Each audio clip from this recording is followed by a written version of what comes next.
I, 26 female, am not close to Nathan, aka my bio father. I didn't have many memories of him in my life when I was younger, and the ones I have aren't great. However, he cleaned up his act, married, and had 3 kids. I don't know the kids, but I've spoken to his wife once or twice.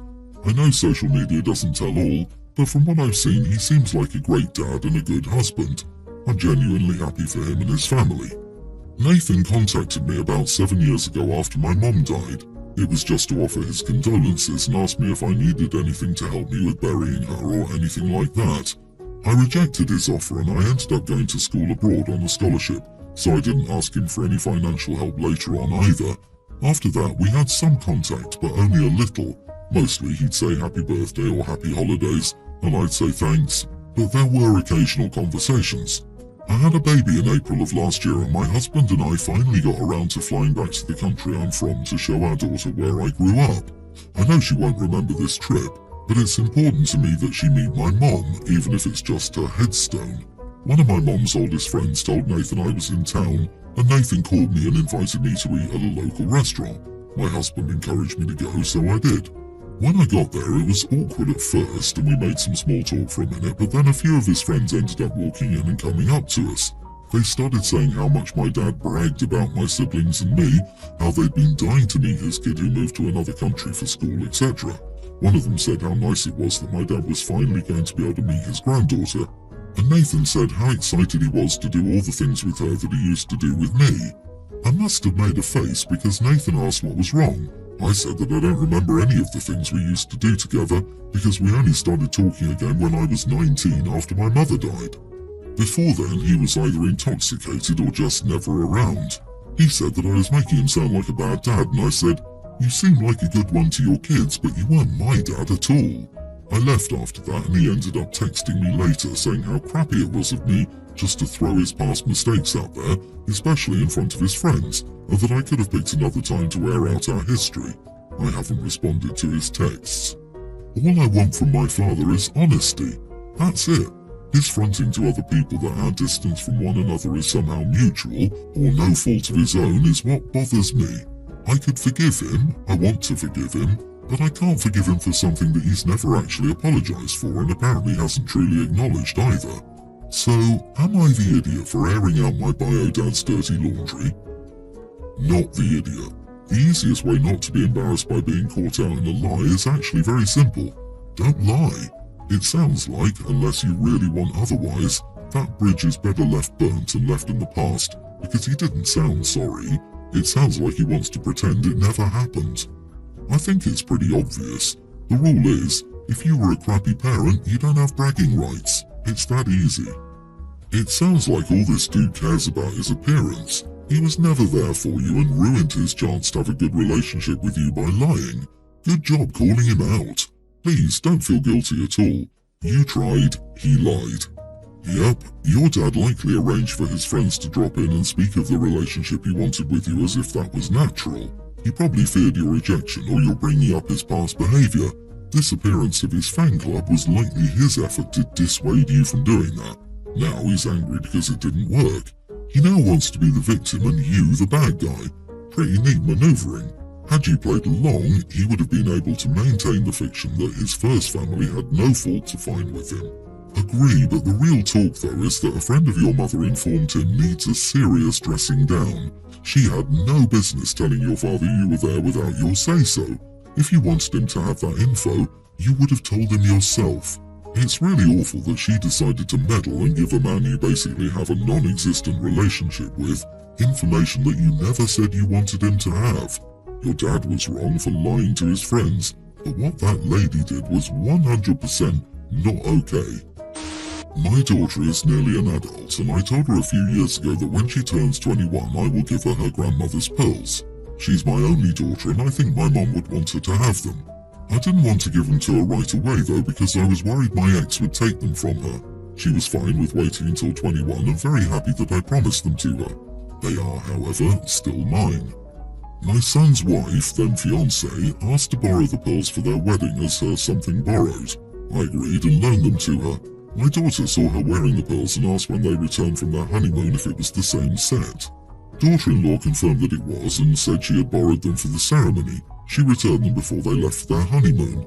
My daughter asked me why I loaned them, and I said I thought my mom would have liked being part of her grandson's wedding. My daughter said she was hurt I loaned out her pearls without asking. I told her they weren't hers yet, but they will be one day. They're mine, and I have a right to loan them out. She asked if she could have them now because she doesn't trust me with them anymore. I told her no, but I compromised and said I would give them to her for her high school graduation next year, when she'll be 18. She agreed to the compromise, but is still miffed. Does promising to give someone a gift mean I lose rights to it before the gifting? I don't think so, but what are your opinions? Not the idiot. Your mom would have liked to know that her pearls were worn at her grandson's wedding. Your daughter is being unreasonable. I would suggest holding off on giving the pearls to her until she's 25 or 30 to allow her to grow up more. My daughter knows she will inherit my house one day. She doesn't think of it as hers right now and knows I could decide to sell it someday. I'm not obligated to treat it as her property for the rest of my life. I agree. Until the daughter understands what happened, she won't be able to properly honour them. Right now, they're just a fancy thing she has dibs on rather than being an extension of her grandmother's honour and legacy. She must understand what those pearls represent before she can have them in her possession. She wouldn't take care of them. They'd be another thing. I really seem to have a different view from the majority. You are the idiot. Your daughter is looking at those pearls as an heirloom to be handed down in the direct line. You told her she was going to get them at 21. That really sounds like you're holding them in trust for her, particularly if you aren't wearing them yourself. And you said yourself that the only reason you held them was to keep them from being stolen by your ex. No, they're not hers yet, but from her point of view they're being specially held for her. And now you've made them less of a direct connection from her grandmother to her mother to her. I see where you're coming from, that they still legally belong to you, but you should have asked your daughter and respected her opinion about it. Then you could have found something else to let your daughter-in-law wear. Agree, it's definitely possible that the daughter was, for instance, viewing the pearls as something she'd wear at her own wedding. That plan has less meaning to her since her sister-in-law got to wear them first. I wore my grandmother's emerald ring at my wedding, and I'm not sure if I'd have felt differently if a cousin had worn it before me. I really feel for the daughter.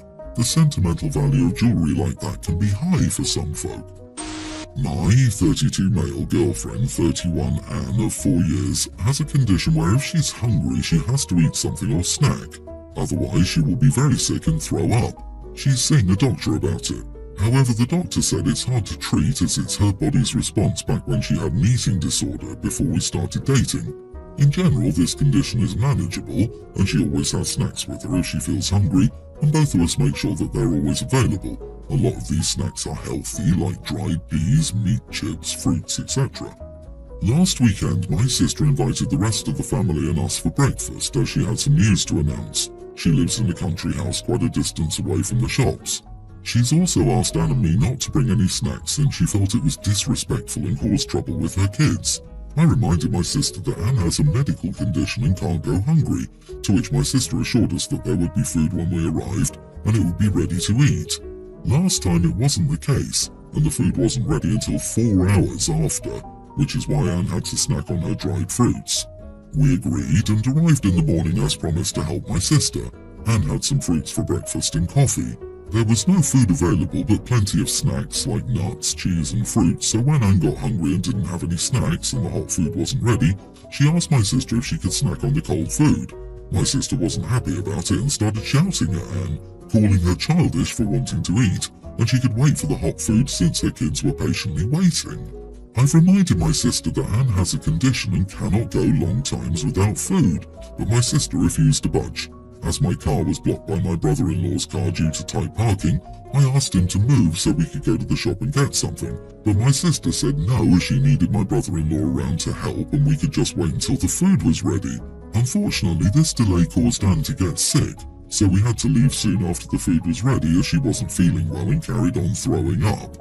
My sister told me that we behaved like entitled idiots and ruined her announcement and that Anne was clearly sick for attention since she wasn't getting any that day. I have reminded her again about Anne's condition and what she said earlier about food being available. I said she behaved spoiled and her actions were harsh towards Anne. She should have just let her snack, so she will not be seeing her or me around until she apologises. However, since then, I've kept getting messages from my brother-in-law's family calling me an idiot. Not the idiot. Trying to dictate when other adults can and can't eat is bonkers. Sister sounds extremely controlling. Clearly she's at fault here and you should be going no contact with her. Ignore brother-in-law's family, as they're only hearing a poisoned version of what happened from your sister. No, screw that. Tell brother-in-law exactly what happened. Your sister is an idiot and caused your girlfriend to get sick. OP should explain it to anyone and everyone his sister tells. Your sister, OP, is being terrible, like beyond terrible. She sounds like the kind of person who feeds peanut butter to someone with a peanut allergy to prove they're faking. Everyone's the idiot here, sister for obvious reasons. But you also suck, OP, for allowing your girlfriend to basically be abused by your sister. Since your girlfriend has a legit medical condition, you need to have snacks no matter what. It doesn't matter what other people say regarding food availability, snacking being disrespectful, etc. Dude, you need to build up a spine. And honestly, I would go no contact with your sister over this. My 63 female late husband 64 and I have 4 adult children. The youngest is 23 but the rest are in their 40s and all have children and families and live far away. My eldest lives over 400 miles away. My husband recently passed away fairly unexpectedly. I'm not a funeral person. My mother was a huge hypochondriac when I was growing up. In this day and age, she would be diagnosed with some sort of mental disorder, I expect, as she was never really with it when I was a child. Multiple times a week my entire childhood up until I was 14, I was dragged to the funerals of strangers. She would take my siblings and me to every funeral my mother saw in the paper or heard about from friends, even if it was completely inappropriate to be there.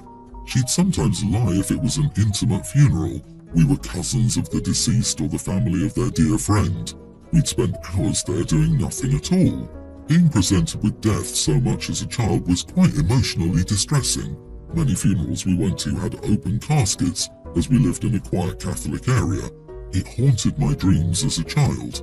A long time before he died, my husband told me once, offhandedly, that he wouldn't be offended or upset if I didn't go to his funeral as long as I mourned him in my own way, but he still wanted to have one.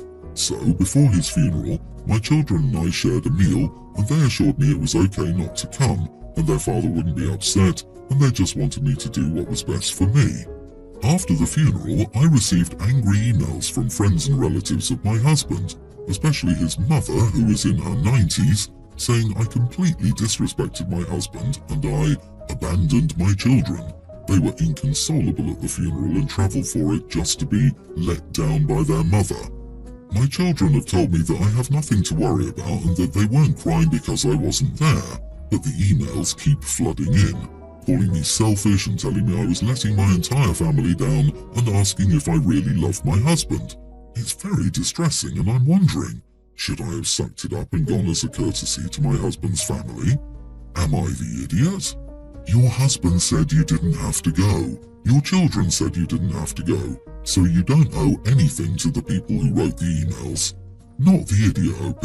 Your husband and children understand. Let me guess, the people that sent you emails aren't that close to you, and that's why they don't have your phone number? Yeah, screw them. Yep, and what kind of people send hateful emails to a grieving widow? They were not privy to the conversations about funerals OP had with her husband and kids, and there is no right to mourn. That says a lot more about them than it does about OP. Anyone reaching out to insult you needs to get a life. They know nothing about the situation, and those kinds of people probably aren't even worth spending the time to clear the air with. Well, she could let them know, if it's any consolation to them, that she won't be going to their funerals either. OP, the only people whose opinions matter are on board with you. I am sorry for your loss. Only you can choose how you grieve. My son Jordan is 27. His stepmom Natalie came into his life when he was 16. His mom passed away when he was 13. Jordan never really considered Natalie as his mom. He refused to let her get close and shut down every attempt to have a close relationship. He even moved in with his aunt months after Natalie and I got married. As years passed, they started reconciling and seeing each other more often. He invited us to his wedding, which took place days ago. We got there and the atmosphere was great until later when I discovered that Jordan had denied Natalie a mother-son dance and instead chose his aunt to dance with him. Natalie told me this minutes later, and I couldn't help but feel irritated and quite upset. I decided to get up and leave, and we both left. I got calls from my family after they saw me leave, and Jordan called later and I told him why I did it. He got mad and said it was his wedding, that his aunt is basically a mother to him, and that Natalie shouldn't expect special treatment. I said it's not special treatment, but a tradition. Besides that, he hurt her feelings for no reason other than to be malicious. He got offended and accused me of ruining his day and causing a scene. Now the family sided with him and said I shouldn't have left no matter what. Jordan never really considered Natalie his mom. So you expect your son to have a mother-son dance with someone he dislikes on his own wedding day? That's a new tradition for me. You are the idiot. Forcing this will only make it worse. I can only imagine you tried to force Natalie into his dead mother's role when he was 16, which contributed to his moving out. You can't force people together. If you want any kind of relationship with your son going forward, I recommend both you and your wife apologize for throwing a tantrum at his wedding. So true. It's called the mother-son dance, not the father's-wife-son dance. He was kind enough to invite you and his wife to his wedding, but your wife had zero right to demand to be treated in any capacity as the groom's mother. She was never a mother figure to your son. In fact, he showed you exactly how he felt about her when he moved out once you moved her into his home. OP's son was honouring his aunt who took him in as a teenager, and all the OP can think was that he was being malicious. OP doesn't deserve to be included in any future life events for his son and his family if he's going to act like an entitled, selfish idiot. OP and his wife need to get over themselves.